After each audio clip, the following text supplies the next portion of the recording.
Hello বন্ধুরা, আজকে আবারও চলে এলাম আপনাদের কাছে একটা নতুন ভিডিও নিয়ে। আজকে আপনাদের করে দেখাবো চিকেন ভর্তা। তার জন্য নিয়েছি 500 গ্রাম চিকেন, 3টে ডিম, চিনেবাদাম, টমেটো কুচি, পেঁয়াজ কুচি, আদা রসুন, কাঁচা লঙ্কা বাটা। এবার আমাদের চিকেনগুলোকে ভালো করে সেদ্ধ করে নিতে হবে নুন আর ভিনেগার দিয়ে। চিকেনটা হালকা সেদ্ধ হয়ে গেলে উপর থেকে যে ফ্যানটা বেরাবে সেই ফ্যানটা আমাদের তুলে ফেলে দিতে হবে। প্যানগুলোকে তুলে ফেলে দেওয়া হয়ে গেলে গরম তেলের মধ্যে কুচনো পেঁয়াজগুলো দিয়ে আমাদের হালকা ভেজে নিতে হবে। এবার চিকেনগুলো আমাদের সেদ্ধ হয়ে গেছে।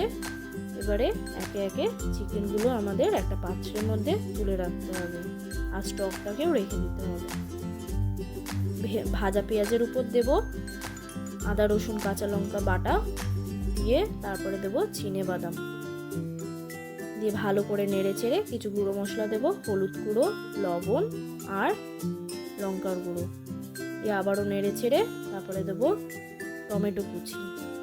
মশলাটাকে ভালো করে কষিয়ে নিয়ে আমাদের মিক্সির মধ্যে তুলে রাখতে হবে, একটু ঠান্ডা হতে দেব। তারপরে তেলের মধ্যে দেব তেজপাতা, গোটা জিরে, জিরের গুঁড়ো, লঙ্কার গুঁড়ো আর হলুদ গুঁড়ো। তারপরে একটু নেড়ে ছেড়ে দেবো কাঁচা লঙ্কা কুচি। তারপরে যে মশলাটা পেস্ট করে রেখেছিলাম সেই মশলা দিয়ে ভালো করে আমাদের মশলাটাকে কষে নিতে হবে।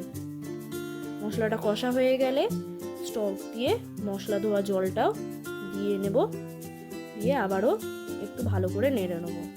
এবার স্বাদ মতন লবণ দিয়েছি, তারপরে দেব একটু সামান্য চিনি। এবারে আমাদের হাতের সাহায্যে মাংসগুলো ভালো করে ছোট ছোট করে টুকরো করে নিতে হবে, দিয়ে সেই মাংসগুলো আমরা দিয়ে নেব, দিয়ে ভালো করে নেড়ে ছেড়ে স্টকটাও দিয়ে আবারও নাড়ব। এবারে সিদ্ধ করে রাখা ডিমগুলোকে ছোট ছোট পিস করে নিয়ে আমাদের মাংসর উপরে দিয়ে নিতে হবে। তারপরে দেবো গরম মশলা আর কাসুরি মেথি। এবারে হালকা করে উপর থেকে নেড়ে ছেড়ে নিতে হবে। তারপরে দেব উষ্ণ গরম দুধ, আবারও ভালো করে কিছুক্ষণ নেড়ে নিতে হবে। তারপরে উপর থেকে দেব গন্ধরাজ লেবুর পাতা একটু ফ্লেভারের জন্য। দেখুন আমাদের রেসিপিটা কমপ্লিট হয়ে গেছে।